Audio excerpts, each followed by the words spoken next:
काम तो सारा नहीं हो, मन नहीं हो जी काम देते, मैं ही छोड़ दी क्लास के, रेगुलर आया करो क्यों स्टार्ट कर दी। अरे राम राम राम राम सारा ने खूब सारो आशीर्वाद। और आज आप पढ़ने लग रहे हैं जिया कि थाने दिख गई होगी पीछे SCRT, यानी हम बात करें राजस्थान के अंदर SCERT, पहले नाम था बाद में नाम बदल दिया गया, उसके आगे RSCRT कर दिया गया। इसके बारे में पूरा पढ़ेंगे, पहले हम इसके नाम से प्रश्नों को स्टार्ट कर लेते हैं कि यहाँ किस प्रकार से प्रश्न बनते हैं। हाँ वो लिख रखो और चलो कोई बात को नहीं। देखो, Rajasthan state council of educational research and training.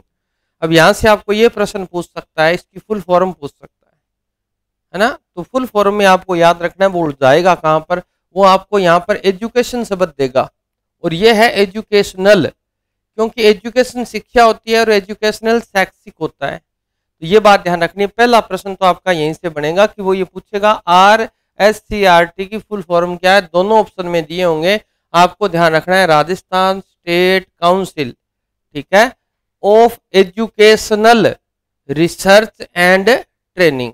ये आपको अच्छी तरह से याद रखना है, एजुकेशनल है, एजुकेशन नहीं है। पक्का प्रश्न आएगा कन्फर्म।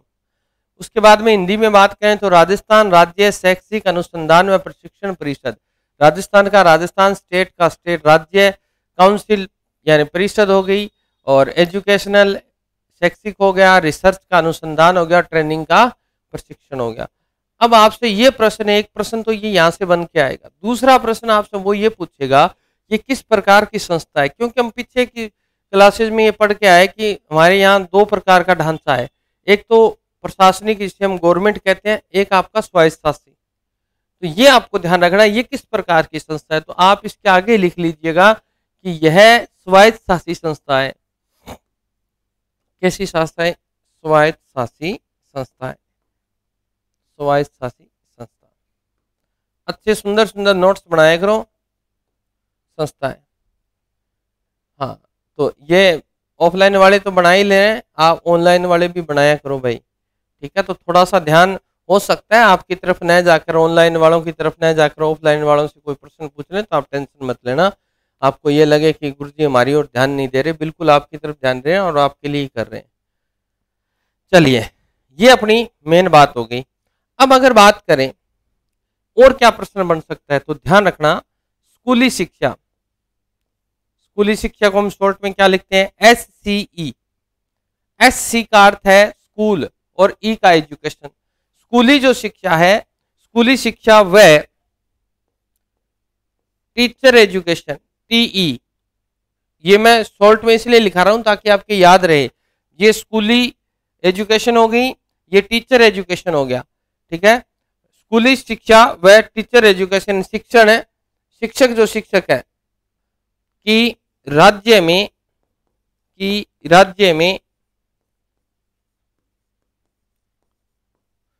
सर्वोच्च,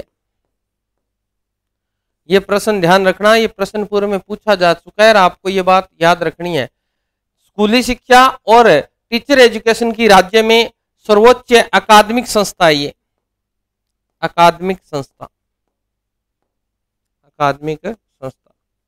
अगर मैं बात करूं बड़ी बड़ी मोटे मोटे शब्दों में आपको समझाऊं तो स्कूल का जितना भी सिस्टम है, प्री प्राइमरी से लेकर 12वीं क्लास तक, उन सब का पाठ्यक्रम बनाना, उनकी रूपरेखा बनाना, सब चीजों का निर्धारण या निर्माण कौन करती है? RSCRT करती है। तो सबसे बड़ी अपनी कौन सी होगी? RSCRT होगी। फिर टीचर एजुकेशन का भी यही मैनेज देखती है। टीचर एजुकेशन का मतलब BEd करवानी, BSTC करवानी, सेवा से पहले और सेवा के बाद, ये चीजें भी मैंने आपको करवा दी है। सेवा के बाद प्रशिक्षण जो कार्यक्रम होते हैं वो सब चीजों का संचालन यही करती है। तो आपको ध्यान रखना है कि राज्य के अंदर जिस प्रकार देश के अंदर हम बात करें, NCERT सबसे ऊपर की इकाई है शिक्षा के अंदर, है ना। शिक्षा के ऊपर अगर बात करें NCERT, उसी प्रकार उसी तर्ज पर ये क्या किया गया, राज्यों के अंदर एक व्यवस्था बनाई गई है कि सबसे ऊपर की इकाई क्या रहेगी? RSCRT। यानी वैसे तो R का अर्थ तो राजस्थान है, परंतु SCRT बोलते हैं, प्रत्येक राज्य अपना नाम आगे लगा लेते, जैसे R से राजस्थान बनता है। तो ये बात आपको ध्यान रखनी है। अब एक बात थोड़ी सी निगाह आप नोट लगा के लिख लेंगे कि भारत सरकार जो थी, इंडिया गवर्नमेंट, भारत सरकार ने 1961 में, ये इंपॉर्टेंट चीजें हैं क्योंकि ये चीजें अगर याद नहीं होगी तो बेस में नहीं बनेगा। तो भारत सरकार ने 1961 में NCERT, अब देखो नाम सारे सेम है कि नहीं है, ये देखो ये स्टेट हो जाएगा, ये नेशनल हो जाएगा, बाकी सेम का सेम रहेगा, है ना, national council of educational research and training, ठीक है, की तर्ज पर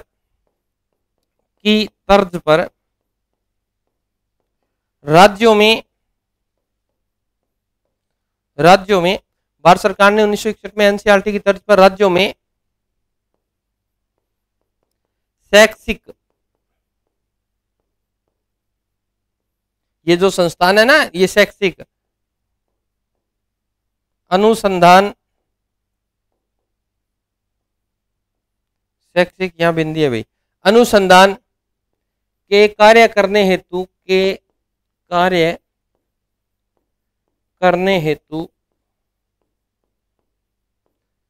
क्या बनाई थी, एक संस्था बनाई जिसका नाम शुरू में ये नहीं था। शुरू में क्या नाम था आपको याद रखना है, SIE, याद रखना, स्टेट, ये ध्यान रखना है। SI का फुल फॉर्म पूछे तो स्टेट इंस्टीट्यूट ऑफ एजुकेशन, इसे याद रखना है, स्टेट इंस्टीट्यूट ऑफ एजुकेशन, याद रखेंगे अच्छी तरह से, की स्थापना की थी, की स्थापना का सुझाव दिया था, ये तो बाद में होगी, सुझाव दिया। यानी 1961 में एनसीईआरटी की तर्ज पर प्रत्येक राज्य के अंदर एक ऐसी शैक्षिक अनुसंधान होना चाहिए जिस प्रकार देश के अंदर कौन सी, एनसीईआरटी, तो राज्यों के अंदर बनाया गया क्या, SIE, state institute of education की स्थापना होनी चाहिए, ये बात कही गई। परंतु जैसे ही तृतीय पंचवर्षीय योजना आती है, कौन सी आप लिख सकते हैं, तृतीय पंचवर्षीय योजना, तृतीय पंचवर्षीय योजना। अब गुरुजी ये कौन सा, ये प्रश्न पूछ सकता है, तो ध्यान रखना कब, 1963 में, तो ध्यान रखिएगा 1963 के अंदर तृतीय पंचवर्षीय योजना में एक ढांचा बनकर आया, शैक्षिक ढांचा बनकर आया, वो ढांचा आपको याद रखना है। तो ये 1961 में मानने तो SIE की स्थापना हो जाती है, ये मान के चलना है, SIE की स्थापना कब हुई, 1961 में, परंतु एक ढांचा जो बन के आया वो तृतीय पंचवर्षीय योजना 1963 में आया। तो आप लिखेंगे तृतीय पंचवर्षीय योजना 1963 में एक शैक्षिक ढांचा बना, एक क्या बना, शैक्षिक ढांचा, और वो शैक्षिक ढांचा कौन सा है लिखेंगे, इसको अच्छी तरह से याद करना है। अपन ने बात की थी किसकी, NCERT, ठीक है, एनसीईआरटी के बाद में क्या क्या ढांचा बनता है, तो सबसे पहले बना NIE, सेम का सेम है वो, नेशनल इंस्टीट्यूट ऑफ एजुकेशन, ये किस स्तर पर था, ये राष्ट्रीय स्तर पर था, राष्ट्रीय स्तर पर। अब इसके नीचे क्या बने, तो इसके नीचे बना RIE, regional institute of education, ये कहां बना, तो ध्यान रखिएगा इसको बोलते हैं क्षेत्रीय, क्षेत्रों के हिसाब से बांटा गया, क्षेत्रीय शिक्षा संस्थान। ये ढांचा अच्छी तरह से रट लीजिएगा, एनसीईआरटी के बाद में NI, national institute of education, राष्ट्रीय स्तर पर, फिर RIE, क्षेत्रीय शिक्षा संस्थान, ये भी राज्य देश में है, अलग अलग शैक्षिक संस्थान बने हुए हैं, तो उनमें फिर उसके बाद में क्या बना, तो देखो SIE, state institute of education, ये किस स्तर पे बना था, ये बना है आपका राज्य स्तर पर, प्रत्येक राज्य स्तर पर इस प्रकार की इकाई काम है करेगी, ये बात बताई गई। फिर उसके बाद में राज्यों के अंदर क्या होते हैं, डाई, तो ये लो district education of district institute of education, ये किस पे बना है, तो राज्यों के बाद क्या आता है, जिला, ठीक है, किस स्तर पे बना, ये जिला स्तर पे। और उसके बाद में डाई के बाद में क्या बना, बाई, BIE, तो समझ गए, ब्लॉक इंस्टीट्यूट ऑफ एजुकेशन, ये किस स्तर पे बना है, ये खंड स्तर पे बना है। शुरू में 1963 के अंदर ये एक ढांचा बन के आया, कि इस प्रकार से एजुकेशन को क्या किया जाए, विस्तारित किया जाए, उनको मैनेजमेंट करने के लिए ये इकाइयां बनाई जाए। तो ये सब चीजें क्या थी आपके सामने रख दी। परंतु वर्तमान में क्या ऐसा ही सिस्टम चल रहा है? तो देखें, वर्तमान में इसका नाम बदलकर अब क्या हो गया है, SCERT। प्रत्येक राज्य के अंदर है, ये राज्य अपना नाम आगे लगा लेता है। हरियाणा वाले क्या कर देंगे, SCRT, राजस्थान वाले R लगा देंगे, पंजाब वाले P लगा देंगे, ठीक है। फिर अगर इसकी बात करें जिला स्तर पर, ये इकाई भी काम कर रही है, इसको क्या बोलते हैं, डाइट। खंड स्तर पर ये भी इकाई काम कर रही है, इसको बोलते हैं बाइट। तो ये चीज आप ध्यान रखेंगे। तो ये ढांचा आपके समझ में होना चाहिए कि किस प्रकार का ये ढांचा है। अब हम बात करें कि 1963 के अंदर जब ये ढांचा बन के आया तो क्या SI की स्थापना हो गई? बिल्कुल हो गई। देखो कहाँ हुई, राजस्थान के अंदर हमारे जो SCRT की स्थापना हुई वो कहाँ हुई थी, उदयपुर में। तो आप ये बात नोट कर लीजिएगा कि RSCRT का मुख्यालय कहाँ है, उदयपुर में। क्योंकि कब बन रहा है, 1963 में तृतीय पंचवर्षीय योजना में SI के नाम से राजस्थान में एक स्थापना होती है विभाग की, जिसका वर्तमान में नाम SCRT है, जो उदयपुर के अंदर स्थापित है। कैसे हुई, आगे चलते हैं। क्या थे, 7 विभाग थे अलग अलग एजुकेशन के। 7 विभागों को, कितने विभागों को, यह प्रश्न बहुत बार पूछा जाता है कि कितने विभागों को मिलाया गया था। तो ध्यान रखिएगा, एजुकेशन के कितने विभागों को, 7 विभागों को मिलाने की सिफारिश करते हैं कौन, मेहत्रा समिति। याद रखिएगा, मेहत्रा समिति, ये प्रश्न बहुत बार पूछ लिया गया है। तो आप लिखेंगे कि 7 अलग अलग विभागों को, आप लिखेंगे 7 अलग अलग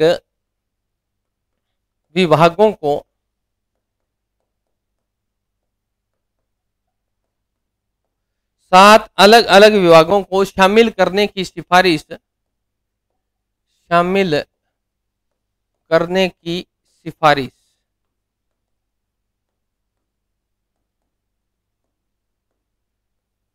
ठीक है, सिफारिश प्रोफेसर RC, इंपॉर्टेंट नाम है, याद रखिएगा, RC मेहत्रा, ठीक है। कौन थे, RC मेहरोत्रा समिति ने की। इसके अध्यक्ष कौन थे, RC थे। तो ये ध्यान रखना, कौन सी समिति की सिफारिश पर सभी को क्या कर दिया गया, एक कर दिया गया, समिति ने की, अलग अलग विभाग। अब वर्तमान में कितने हैं, तो ध्यान रखिएगा, अब 9 ही हैं, सॉरी 6 हैं, पहले 9 थे। तो आगे पढ़ लेंगे अपन कितने, परंतु ये बात ध्यान रखनी है, पहले 7 अलग अलग विभागों को सिफारिश करने की स्थापना कौन करता है, सिफारिश कौन करता है, इसने। तो ये कब बना, तो देखिए आप जैसे भी RSCRT खोलोगे वहां पे एक तारीख दी गई है 11 नवंबर 1978। साइट को खोल के देख लिया करो जहां कोई दिक्कत होती है। 11 नवंबर 1978 में SIERT, ठीक है, उदयपुर की क्या हो जाती है, स्थापना हो जाती है। उदयपुर की स्थापना किसकी सिफारिश पर की। तो आपको अगर ये प्रश्न ये पूछा जाए कि गुरुजी हम तो उलझ गए, हम 1961 लिखें, 63 लिखें, क्या लिखें, तो आपको अगर प्रश्न वो पूछ रहा है RSCRT की स्थापना कब होती है, तो आपको ये उत्तर लिखना है, 11 नवंबर 1978 को ये स्थापना होती है। अब क्या हुआ, 78 से ये काम करना प्रारंभ कर दिया। सन 2002 के अंतर्गत अपन लिखेंगे यहाँ, 2002 में ये जो विभाग था इसे प्राथमिक शिक्षा के अंतर्गत रखा गया था।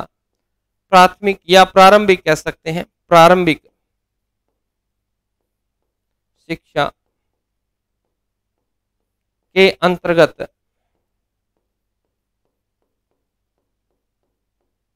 रखा गया।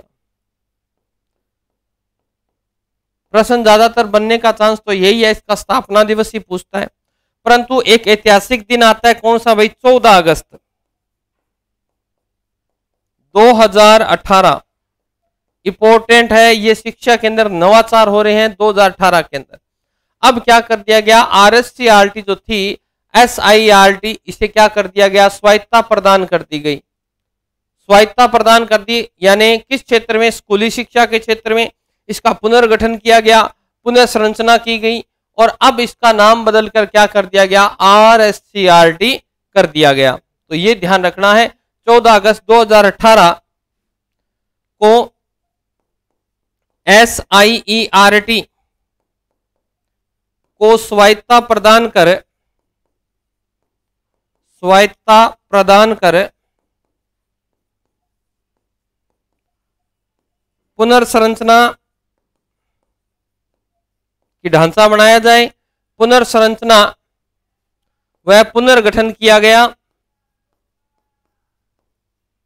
पुनर्गठन किया गया। इंपॉर्टेंट तारीख है, आपको पूछ सकता है इसका पुनर्गठन कब किया गया था, तो ये बात आप ध्यान रखेंगे। और इसका नाम बदलकर क्या कर दिया गया, अब RSCERT। ध्यान रखना, पहले SIERT था, अब क्या कर दिया गया। मैंने आपको पीछे क्लास में बताया था कि आपको जब वो स्वायत्त शासी संस्था या किसी के बारे में पूछे तो आपको दो शब्द पकड़ने हैं, बी और सी, है ना, बताया था आपको। तो ध्यान रखना, बी का अर्थ था बोल्ड और सी का अर्थ होता है काउंसिल। ये हमेशा स्वायत्त शासी संस्था रहती है। तो इसमें देखो सी आ रहा है ना, तो ये आपको याद रखना है। सी काउंसिल का अर्थ है स्वायत्त शासी संस्था है। बोल्ड कहीं भी आ जाए वो भी स्वायत्त शासी संस्था के अंतर्गत ही आएगा। तो आपको पीछे मैंने ये ट्रिक बताई थी, आपको याद है कि नहीं है, ठीक है।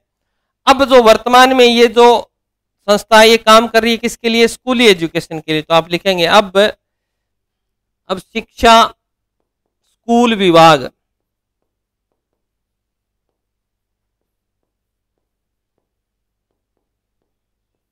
ठीक है। अब शिक्षा स्कूल विभाग के लिए कार्य करती है, के लिए कार्य करती है। चलिए लिख लीजिए, स्क्रीनशॉट लगा लीजिए। अब हम इसके कार्य पढ़ेंगे कि इसके क्या कार्य हैं। RSCRT के कार्य पूछ सकता है आपसे, RSCERT के कार्य कह दूं या उद्देश्य कह दूं। जब इतनी बड़ी संस्था बनाई गई है तो उसके कुछ न कुछ तो कार्य निर्धारित किए गए होंगे। तो मैं पहले ही बता के आया, ये किसके लिए काम करती है, स्कूली शिक्षा और शिक्षक जो शिक्षा है उसके लिए कार्य करती है। और गुरुजी, और ये शिक्षा में गुणवत्ता लाने के लिए कार्य कर रही है। शिक्षा में गुणवत्ता कैसे आए, तो ये चीजें अपन लिखेंगे ताकि याद रहे। शिक्षा में गुणवत्ता लाने के लिए तो इसे नोडल एजेंसी के रूप में क्या कर दिया गया है, घोषित कर दिया गया है। तो अपन कुछ चीजें लिख लेते हैं ताकि ये अपने को याद रहे। तो लिखेंगे सभी प्रकार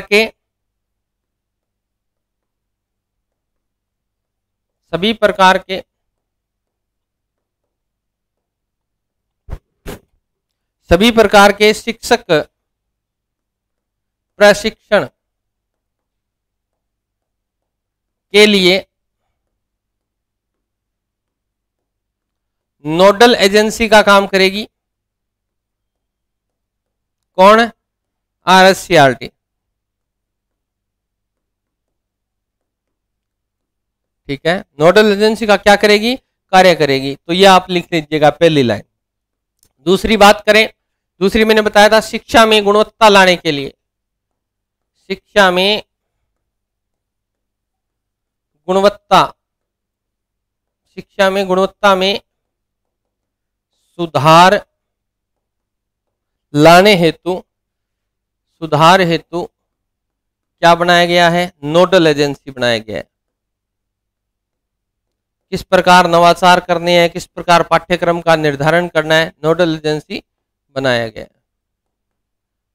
तो ये चीज आप यहां लिखेंगे, ओके। उसके बाद की बात करें तो मैंने पहले भी आपको लिखवाया था स्कूली शिक्षा, हिंदी में लिखना है तो आप हिंदी में लिख लीजिए, नहीं तो SC को छोटा रखना है, स्कूली शिक्षा व शिक्षक शिक्षा, टीचर एजुकेशन, ये ध्यान रखना है, ठीक है। में गुणवत्ता लाना,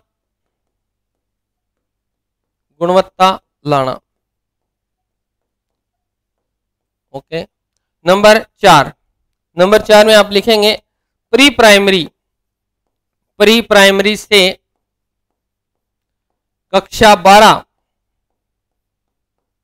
कहां तक है, प्री प्राइमरी से कक्षा 12, सीनियर सेकेंडरी जिसे आप बोलते हैं सेकेंडरी, ठीक है, सीनियर सेकेंडरी व डाइट्स के पाठ्यक्रम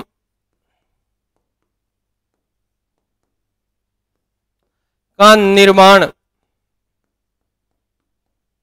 ये काम है इनका निर्माण करना। तो ये ध्यान रखेंगे, प्री प्राइमरी से लेके कक्षा 12 तक, ठीक है, सीनियर सेकेंडरी और डाइट्स के पाठ्यक्रम का क्या करना है, निर्माण करना है। फिर नंबर 5 आता है शिक्षक। शिक्षक प्रशिक्षण के लिए,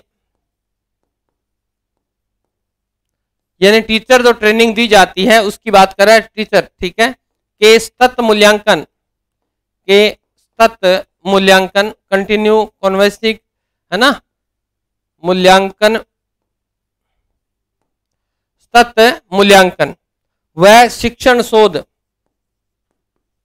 वह शिक्षण शोध को बढ़ावा देना,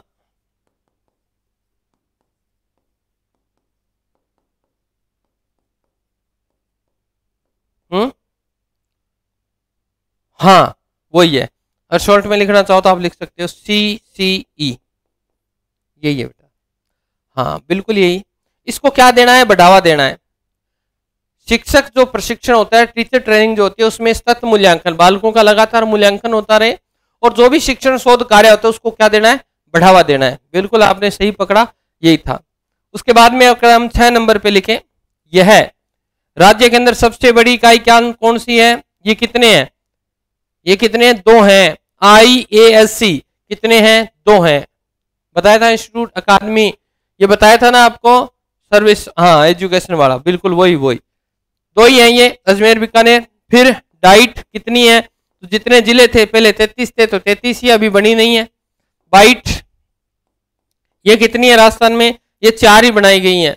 2 संचालित है, पीछे वाली क्लास में करवा के है, 2 भी निर्माणाधीन है, ठीक है।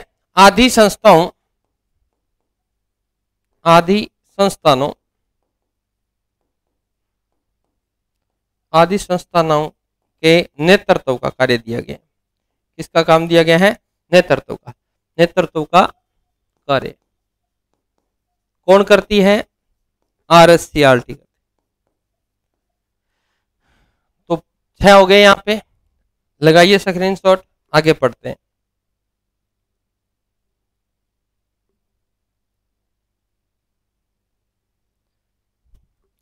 अब आपसे ये प्रश्न पूछ सकता है, RSCERT एक पत्रिका का प्रकाशन करती है, उस पत्रिका का नाम क्या है, यह प्रश्न आपसे पूछा जा सकता है। ये पत्रिका का प्रकाशन करती है, उस पत्रिका का नाम क्या है। तो इजी सा नाम याद कर सकते हैं, अटपटा सा नाम है तो अपने आप याद रह जाएगा, अभूद्य, अभूद्य। इस पत्रिका का नाम क्या है, अभूद्य पत्रिका है। तो ये आप ध्यान रखेंगे, इसका क्या करती है, ये प्रकाशन करती है, अभूद्य का प्रकाशन करती है। कौन, RSCRT। तो ये प्रश्न इंपॉर्टेंट बनता है, वो आपको पूछ सकता है कौन सी पत्रिका का प्रकाशन करती है, तो आप लिखेंगे अभूद्य पत्रिका का प्रकाशन करती है, ठीक है। अब जो पूर्व में पेपर में आया वो लिखवा रहा हूं, RT 2009, ये आपके पेपर में पूछा गया प्रश्न है, पूर्व में इसीलिए लिखवा रहे हैं, बाकी लिखवा दिए ये बात, के तहत RSCERT को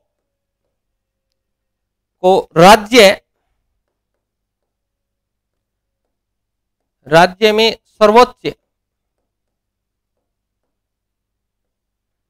में सर्वोच्च प्राधिकारी, ये मैं पीछे लिखवा के आया था, वही लाइन थी, पर ये पेपर में, पूर्व के पेपर में ये लाइन पूछ ली गई है।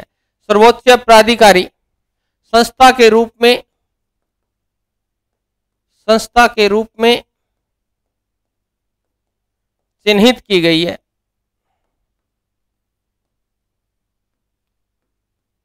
तो उसने यही प्रश्न पूछा था, किसको किया गया है, RSCERT को किया गया है। इंपॉर्टेंट लाइन प्रश्न आया हुआ है तो आपको दोबारा लिखवा दिया है। उसने ये प्रश्न पूछा था कि RT 2009 के तहत किस संस्था को राज्य में सर्वोच्च प्राधिकारी संस्था के रूप में चिन्हित किया गया। सबसे बड़ी संस्था यही है, बताया था आपको मैंने, सबसे बड़ी संस्था यही है। ओके, तो ये संस्था जो सर्वोच्च है, तो ये किस किस क्षेत्र में सर्वोच्च है बेटा, सर्वोच्च अकादमिक संस्था, अकादमिक संस्था किस किस क्षेत्र में परामर्श देती है, राय, एडवाइस देती है, एक तो ये ध्यान रखना, ठीक है। तो आप लिखेंगे परामर्श दाता है ये, एक तो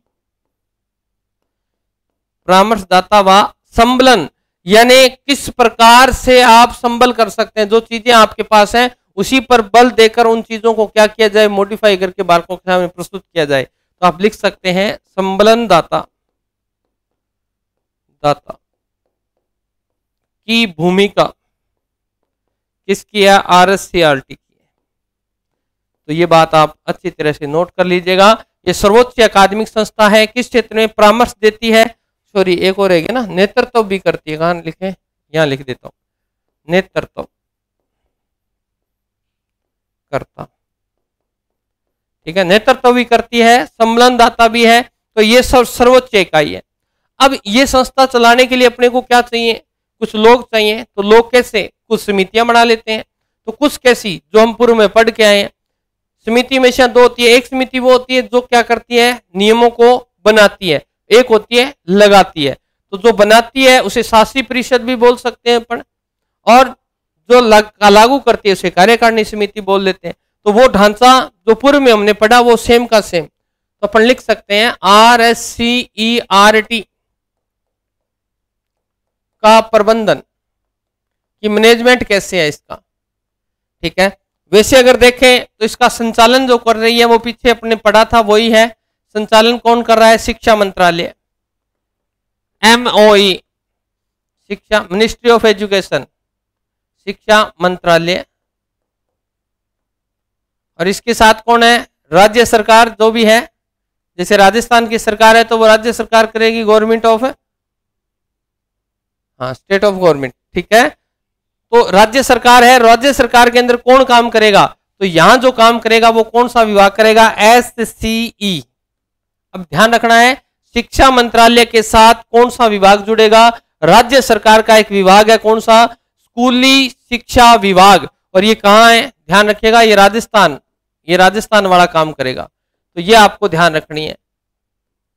दोबारा समझ लो, शिक्षा मंत्रालय कहां होता है, राष्ट्रीय स्तर पर होता है ना, हाँ शिक्षा, जिसे MOE बोलते हैं, मिनिस्ट्री ऑफ एजुकेशन। उसके साथ राज्य सरकार का एक विभाग स्कूली एजुकेशन, स्कूली शिक्षा विभाग, कौन सा, राजस्थान। तो आप इसे अगर राज्य सरकार नहीं लिखकर आप इस तरह लिखेंगे तो भी सही है, और राज्य सरकार का एक विभाग लिखेंगे तो भी सही है। तो ये बात आप ध्यान रखेंगे। ये दोनों मिलकर क्या करते हैं, इसका संचालन करते हैं। अब कैसे करते हैं, इसके नीचे क्या करते हैं, दो प्रकार की संस्थाएं चलती हैं या दो प्रकार की परिषद अपन बना लेते हैं। ये लो, पहली मैंने बताया था आपको कौन सी, शासी परिषद,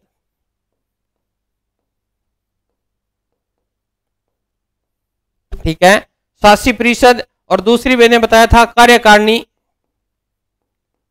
कार्यकारिणी समिति कह सकते हैं। इसे निष्पादन समिति भी बोलते हैं, क्योंकि कार्यों को अंजाम तो यही देती है निष्पादन समिति।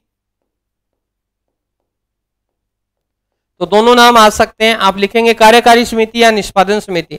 शासी परिषद आ जाए, या इसको नियामक परिषद भी बोल सकता है, क्योंकि नियम बनाने का काम कौन करती है, यही तो करती है। तो इसे नियामक परिषद भी बोल सकता है वो, आपको सिर्फ उलझाने के लिए। ये दो प्रकार की संस्थाएं हैं, ये ध्यान रखिएगा। शासी परिषद है, ये क्या करती है, नियमों का निर्माण करती है, और लागू करने का काम कौन करेगी, कार्यकारी परिषद करेगी। तो ये दोनों चीजें आपके माइंड में होनी चाहिए। अब इसके अध्यक्ष आपको पूछ सकता है कि इसके अध्यक्ष कौन होंगे, तो इसके अध्यक्ष कौन होंगे, शिक्षा मंत्री होंगे, शिक्षा मंत्री, यही तो बैठ के निर्माण करेगा। उपाध्यक्ष कौन हो सकता है, तो ये भी लिख लीजिए, उपाध्यक्ष शिक्षा सचिव होता है। कौन होता है, शिक्षा सचिव होता है, सचिव, शिक्षा सचिव क्या करती है, नियम और नीतियों का निर्माण करती है। लिख लीजिएगा, नियम व नीतियों का निर्माण। कितने सदस्य होते हैं, कितनी सदस्य समिति होती है, ये आपसे पूछ सकता है। तो आप लिखिएगा 25 सदस्य समिति होती है ये समिति। अब इधर आ जाते हैं निष्पादन समिति की तरफ। तो इसका भी तो कोई ना कोई क्या होगा, मुखिया होगा, जिसे हम क्या बोलेंगे, सभापति। चेयरमैन बोल दो, सभापति बोल दो, एक ही बात है, चेयरमैन। ठीक है, क्या काम करेगी, क्या काम करेगी, ये जो नियम बने हैं उनको क्या करेगी, लागू करेगी। तो आप लिख सकते हैं नियमों व नीतियों को क्रियान्वित करती है, नीतियों का क्रियान्वयन। ठीक है, और उसके बाद की बात करें कितने सदस्य हैं इसमें, तो ध्यान रखना 18 सदस्य समिति है ये।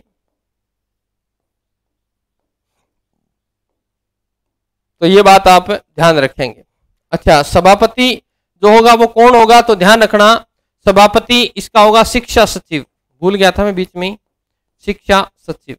इसका सभापति कौन होगा, शिक्षा सचिव होगा, ये बात आपको ध्यान रखनी है। इसका कौन होगा, शिक्षा मंत्री होगा। तो ये बात आपको ध्यान रखनी है। जो यहाँ उपाध्यक्ष है वो वहां पर क्या है, अध्यक्ष की या चेयरमैन की भूमिका निभाएगा। सचिव,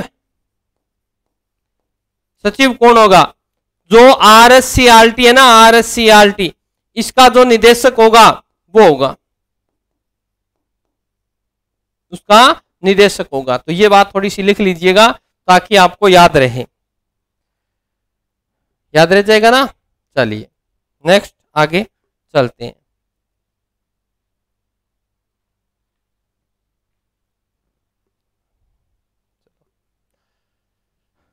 अब इसका अपन संगठनात्मक स्वरूप देख लेते हैं लास्ट में। संगठनात्मक स्वरूप जो अपन पढ़ के आए थे उसको रिवीजन कर लेते हैं इसको। सबसे पहले देखो हमारे पास क्या थी, शासी परिषद, जो क्या करती है, नियमों का निर्माण करती है। ठीक है, इसके नीचे कौन सी आएगी, निष्पादन समिति, यानी जो कार्यकारिणी समिति है वो आएगी गुरुजी। ये लो निष्पादन समिति, इनको याद करना जरूरी है बेटा, ये सिस्टम डायग्राम माइंड में होना चाहिए। अब इसके नीचे कौन आएगा, इसके नीचे निदेशक आएगा, डायरेक्टर जिसे बोलते हैं, निदेशक। ठीक है, और ये निदेशक जो होता है वो होता है आरएएस अधिकारी हो सकता है, आईएएस अधिकारी हो सकता है। तो हम यहां लिख सकते हैं सर्वोच्च अधिकारी होता है, सर्वोच्च। ठीक है, क्या होता है, ये सर्वोच्च अधिकारी होता है, प्रशासनिक अधिकारी की बात कर रहे हैं। ठीक है, सर्वोच्च अधिकारी होता है। अब इसके नीचे क्या आएगा, एडिशनल डायरेक्टर आएगा, अर्थात अतिरिक्त निदेशक। क्या आएगा, अतिरिक्त निदेशक। निदेशक के नीचे तो अतिरिक्त निदेशक क्या आएगा, ये क्या होता है, ये आरएस, यानी फर्स्ट ग्रेड जो अधिकारी लगते हैं वो एजुकेशन के। अब कौन आएगा, ये आपको क्रम मैं यहां नहीं लिखवाऊंगा ताकि आपके ये इसके नीचे यहां से लिखना है आपने। सबसे पहले आपने लिखना है प्रोफेसर सीधा, फिर प्रोफेसर 1 ऐसे लिखना है आपने, प्रोफेसर फर्स्ट ऐसे। ये चीजें क्या है, थोड़ा सा याद रखनी है। प्रोफेसर सीधा, फिर प्रोफेसर फर्स्ट, फिर इसके नीचे आएगा प्रोफेसर है सेकंड। ये तीनों चीजें आपको अच्छी तरह से याद रखनी है। अब मैं इसको लिखवाने जा रहा हूं, ये होगा जॉइंट निदेशक, जेडी जिसे बोलते हैं, यहां हम हिंदी में लिख लेते हैं संयुक्त निदेशक के समकक्ष होगा संयुक्त निदेशक। जैसे मैंने इनके आगे ये रैंक लिखी है ना, उसी हिसाब से आपने यहां लिखना है संयुक्त निदेशक समकक्ष। प्रोफेसर फर्स्ट की बात हो रही है ना, जॉइंट डायरेक्टर जिसे बोलते हैं हम, उसके समकक्ष होगा ये। ठीक है, उसके बाद में प्रोफेसर 1 जो है ये आएगा उपनिदेशक। उपनिदेशक के क्या होगा, ये समकक्ष होगा। इसके आगे लिखते जाना बेटा, ये डिग्रियां हैं इनकी, किनके समकक्ष होगा। तो ध्यान रखिएगा ये इसके समकक्ष है और ये इसके, इसको। अब आप ध्यान रखिएगा ये जो अपने पास बच गया, ये कौन बच गया, डिस्ट्रिक्ट एलिमेंट्री एजुकेशन जो था ना, DO education officer, sorry district education officer, इसके समकक्ष होगा, ये डीओ के समकक्ष होगा। तो देखो प्रोफेसर सीधा, प्रोफेसर 1, प्रोफेसर सेकंड। अब इसके नीचे कौन आएगा, तो ध्यान रखिएगा एसोसिएट प्रोफेसर,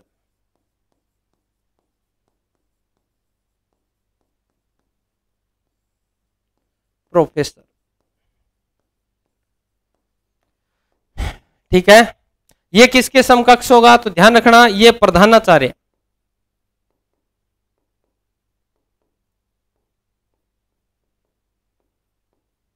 समकक्ष। अब इसके नीचे कौन आएगा, तो ये ध्यान रखिएगा, असिस्टेंट प्रोफेसर, आप जैसे लोग, असिस्टेंट